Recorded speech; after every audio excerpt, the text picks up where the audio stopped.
ሊቃናተ ነድ ዘሰማያዊት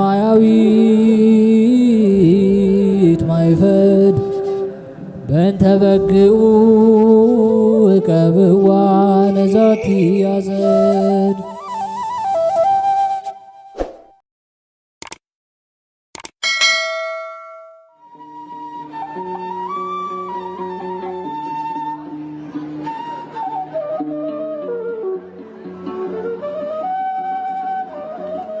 በስመ አብ ወወልድ ወመንፈስ ቅዱስ አሃዱ አምላክ አሜን። ሰላም እንደምን ቆያችሁን? ውድ የሊቃናት ሚዲያ ቤተሰቦቻችን፣ አሜን። እግዚአብሔር ስሙ ከዘላለም እስከ ዘላለም የከበረ የተመሰገነ ይሁን።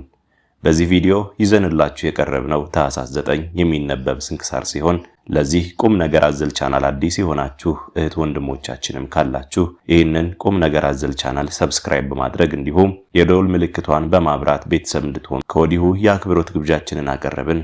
ወደ ቪዲዮ እንሂድ። መልካም ጊዜ። የአባ በአሚን ሰማዕትነት። ታኅሳስ 9 በዚች ቀን ያለ ደም መፍሰስ ታማኝ የሆነ ቅዱስ አባት አባ በአሚን በሰማዕትነት አረፈ። እርሱም በደቡብ ግብጽ በእስሙናይን አውራጃ ለሀገረ ቴርሳ አቅራቢያ ከሆኑ ከሐጺብ ተወላጆች ወገን ነው።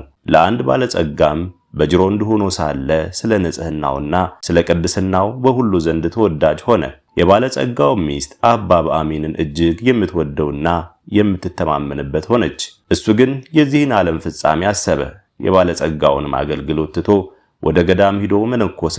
ባለጸጋውም መሄዱን በሰማ ጊዜ እጅግ አዘነ። ሚስቱንም ይዞ አባ በአሚንን ወዳለበት በአንድነት ሄዱ። ወደ እርሳቸውም እንዲመለስም ለመኑት። እንዲህም አሉት፣ ካንተ እንለይ ዘንድ ከቶ አንችልም፣ ስለዚህ አንተውህም አሉት። አባ በአሚንም እኔ ራሴን ብጽዓት አድርጌ ለእግዚአብሔር ሰጥቻለሁ እኮን አላቸው። ይህንንም ሲሰሙ ከእርሱ በመለየታቸው እያዘኑ ትተውት ተመለሱ። ከዚህም በኋላ በአማረ ተጋድሎ ሁሉ ታላቅ ተጋድሎን በመጋደል ብዙ ዘመናት እግዚአብሔርን አገለገለ። ከዚህም በኋላ ክብር ይግባውና ስለ ጌታችን ኢየሱስ ክርስቶስ ምስክር ሆኖ ደሙን ሊያፈስ ወዶ ወደ እንዴናው ከተማ ሄደ። ብዙዎች ምዕመናንንም ሲያሰቃዩአቸው አገኛቸው። እርሱም ክብር ይግባውና በጌታችን በኢየሱስ ክርስቶስ ታመነ። ጽኑ ስቃይንም አሰቃዩት። ሥጋውንም በእሳት ለበለቡ፣ ሕዋሳቱንም ሰነጣጥቀው ከመንኮራኩር ውስጥ ጨመሩት። ዳግመኛም ባጋሏቸው የብረት ዘንጎች አቃጠሉት። በዚህም ሁሉ ጸና። ክብር ይግባውና ጌታችን ኢየሱስ ክርስቶስ ያለ ጉዳት በጤና ያስነሳው ነበር። እንዲህም እየተሰቃየ ሳለ ጣዖት የሚያመልክበት ወራት አለፈና ጻድቅ ቆስጠንጢኖስ ነገሰ። ክብር ይግባውና በጌታችን ኢየሱስ ክርስቶስ ስም ዲዮቅልጥያኖስ ያሰራቸውን እስረኞች ሁሉ እንዲፈቷቸው አዘዘ። ጌታችንም ለአባ በአሚን ተገለጠና ከሰማዕታት ጋር እንደቆጠረው አስረዳው። ንጉሥ ቆስጠንጢኖስም ከእሳቸው ቡራኬ ሊቀበል ሽቶ ከውስጣቸው 72 እስረኞችን ወደ እርሱ ያመጡ ዘንድ አዘዘ። አባ ኖብ ከእርሳቸው ጋር በዚያ ነበረ። ከእርሳቸውም አንዱ ይህ አባ በአሚን ነው። ከዚህም በኋላ ከእስሙናይን ውጭ በሆነች ገዳም የሚኖር ሆነ። ጌታችንም ታላቅ ጸጋን ሰጥቶት በሽተኞችን ሁሉ የሚፈውሳቸው ሆነ። ዜናውም በቦታው ሁሉ ተሰማ። በዚያም ወራት የሮም ንጉሥ ሚስት የሆነች አንዲት ንግሥት ነበረች። እርሷም ከእርሷ ጋር ስለሚኖር የወንጌላዊውን ዮሐንስን የራእይን መጽሐፍ ሁልጊዜ የሚያነብላት የሆነ እግዚአብሔርን ስለሚፈራ ስለ አንድ ዲያቆን እጅግ የታመመች ናት። ከንጉሥ ሹሞች አንዱ በቀናበት ጊዜ ወደ ንጉሥ ሂዶ ጌታዬ ንጉሥ ሆይ እወቅ፣ ይህ ዲያቆን ዮሐንስ ሁልጊዜ የዮሐንስ ራእይን መጽሐፍ በማንበብ እያመሃኘ ከእመቤቴ ንግሥት ጋር ይተኛል አለው። ንጉሥም ይህን በሰማ ጊዜ እጅግ አዘነ። በዚያም ጊዜ ተነስቶ ንግሥቲቱ ወዳለችበት ቤተ መንግሥት ገባ። ያንንም ዲያቆን በፊቱ ቆሞ የዮሐንስን ራእይ መጽሐፍ ሲያነብ አገኘውና ከነ መጽሐፉ ወስደው ዲያቆኑን ከባህር እንዲያሰጥሙ ታዘዘ።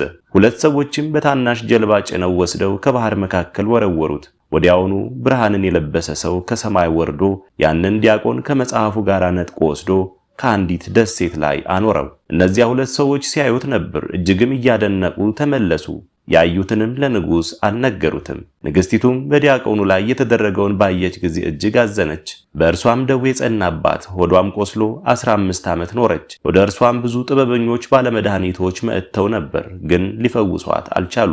አንድ አዋቂ ሰውም እንዲህ ብሎ መከራት፣ በግብፅ አገር ወደሚኖሩ ቅዱሳን ብትሄጂ ከደዌሽ በተፈወሽ ነበር።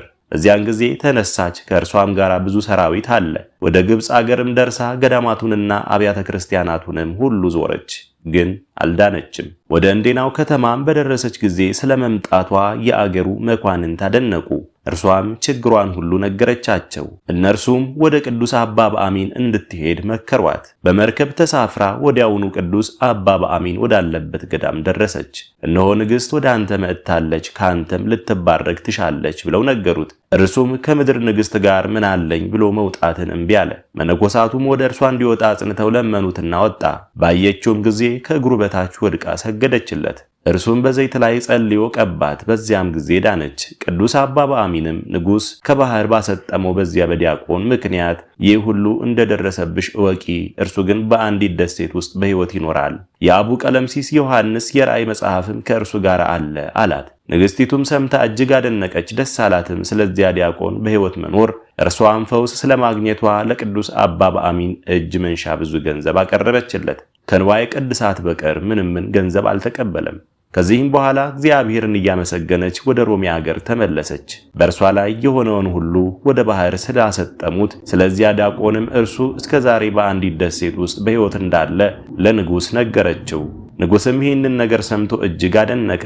ይፈልጉትም ዘንድ መልእክተኞችን ላከ። በደሴትም ውስጥ በሕይወት አገኙት። መጽሐፉም ከእርሱ ጋር አለ። ተመልሰው ለንጉሥ ነገሩት። ሁለተኛም ወደ እርሱ እንዲመጣ እየማለደ ላከ። ከመልእክተኞችም ጋር ወደ ንጉሥ መጣ። ንጉሥም ባየው ጊዜ ታላቅ ደስታ አደረገ። ከእግሩ በታችም ወድቆ በአንተ ላይ ስላደረግኩት በደል ይቅር በለኝ አለው። እርሱም በአንድነት እግዚአብሔር ይቅር ይበለን አለ። ከዚህም በኋላ ያ ዲያቆን በሮሜ ሀገር ላይ ሊቀ ጵጵስና ተሾመ። ያንንም የዮሐንስ አቡ ቀለምሲስ ራእይ ተረጎመው። ቅዱስ አባ በአሚንም በቀንና በሌሊት ያለማቋረጥ የሚጋደል ሆነ። በአቅራቢያውም አንድ ደግ ኤጲስቆጶስ አለ። በአንዲት የሰማዕታት ገዳም ከምዕመናን ጋር በዓልን ሲያደርግ አርዮሳውያንም ለራሳቸው ሐሰተኛ ኤጲስቆጶስ ይዘው ሕዝቡን የሚያስቱ ሆኑ። የሀገሩም ኤጲስቆጶስ ወደ አባ በአሚን መጥቶ ስለ እኒህ ከሃዲያን የደረሰበትን ሐዘኑን ሁሉ ነገረው። የሰማዕታት በዓል በሆነ ጊዜ የኒህን ከሃዲያን ምክር እግዚአብሔር ይበትን ዘንድ ቅዱስ አባ በአሚን ከሕዝቡ ጋር በመለመንና በመስገድ ጸለየ። ከዚህም በኋላ የሽመል በትር ያዘ። ሕዝቡም ሁሉ እያንዳንዱ በትሮችን ይዘው ወደ እነዛ ከሃዲያን ሄዱ። ከሃዲያኑም ባዩ ጊዜ ተበተኑ፣ ወደዚያ ዳግመኛ አልተመለሱም፣ እግዚአብሔር ምክራቸውን በትኖባቸዋልና። ቅዱስ አባ በአሚን ፈጽሞ ባረጀ ጊዜ የሞት ደዌን ታመመ። መነኮሳትንም ሁሉ ሰብስቦ ዕድሜው እንደቀረበ ነገራቸውና አጽናናቸው። እርሱም ከእርሱ ስለመለየታቸው አዘኑ። ከዚህም በኋላ በፈጣሪው እግዚአብሔር እጅ ነፍሱን ሰጠ። መነኮሳቱም እንደሚገባ እያመሰገኑና እየዘመሩ መልካም አገናነዝን ገነዙት። ሥጋው በእምነት ወደ እርሱ ለሚመጣ ሁሉ መጠጊያ ሆነ። ወይም በቀናች ሃይማኖት ጸንቶ ወደ ቤተ ክርስቲያን ሂዶ በስሙ ለሚለምን ሁሉ የለመነው ይሆንለታል። ለእግዚአብሔርም ምስጋና ይሁን። እኛንም በዚህ ጻድቅ ጸሎት ይማረን፣ በረከቱም ከእኛ ጋር ትኑር ለዘላለሙ አሜን። የበድላም የአርያምና የዘካርያስ መታሰቢያ።